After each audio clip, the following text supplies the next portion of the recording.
activity up on the front gate, and I'm pretty sure they're going to be appreciative of a nice free meal of these lovely, very nicely cooked caterpillars. Yeah.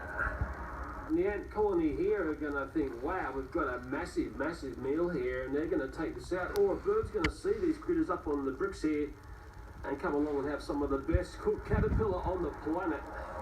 I think the ants will do most of the damage there, and just thinking of damage, look down here, there's one that I missed.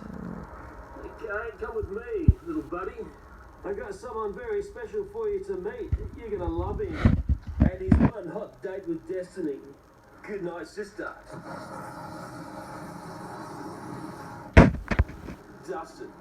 Now come and meet the ant colony, because I'd hate you to be away